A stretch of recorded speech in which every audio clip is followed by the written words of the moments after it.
organisation， 呢個就唔係政府包保嚟嘅，又或者唔係政府subsidize嚟嘅。呢兩個一定重要，其他嗰啲 by industry 啊、by motive 啊嗰啲，只不過係個即係大家初要學嘅印象嚟嘅啫，唔係太重要嘅。最緊要就係頭先嗰兩個。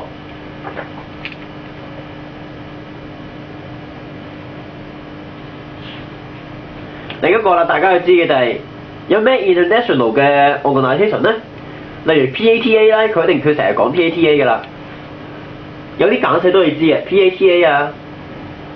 IATA 啊、IHA 啊，呢啲就酒店啦，或者係一個航空嘅機構嚟嘅。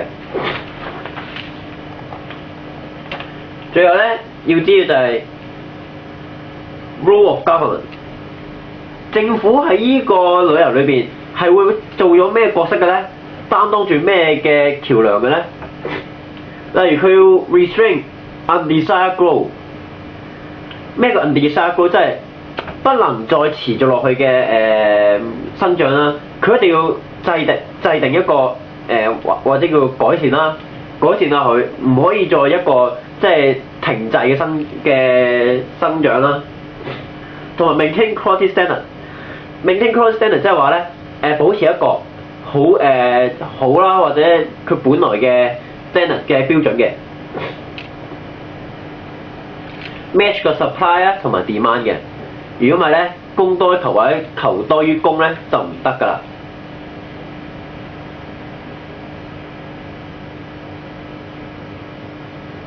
最後就係 protect tourists 啦 ，against industrial malpractice or failure 啦。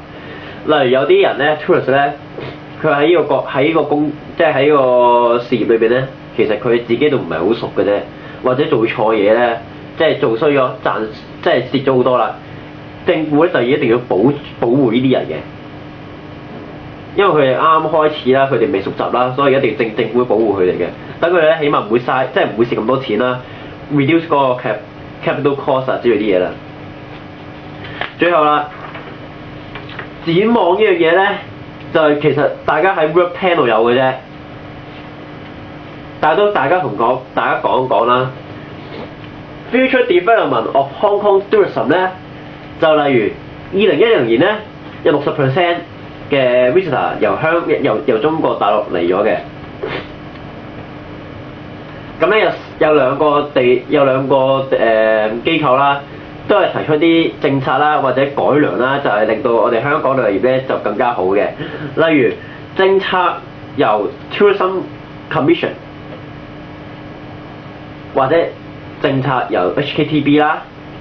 因為呢兩個就最重要嘅影響因素啦，由我哋之後嘅旅遊業啦嘅發展嘅，同埋加強或者建築更多呢啲 tourism 嘅 attraction 啦，或者 facilities 咧，即係啲吸引處同埋嘅景點同埋佢嘅設施啦，都係會有助呢個旅遊業嘅旺盛或者即係佢嘅有 sustainable development 嘅，即係佢嘅有可持續嘅發展嘅。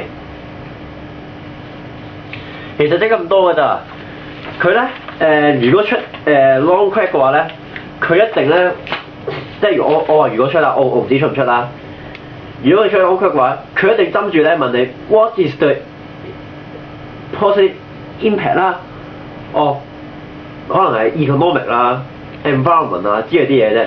所以咧，大家一定要諗下，有邊啲重要，邊啲唔重要。例如錢啦，一定係 positive 㗎，係咪先 ？Demand 如果多過 supply 嘅話，係咪會通脹或者之類啲嘢先？咁呢個 negative 咯。大家吹嘅就都係，但係吹唔吹到個 point 就係大家溫書嘅技巧幾多啦。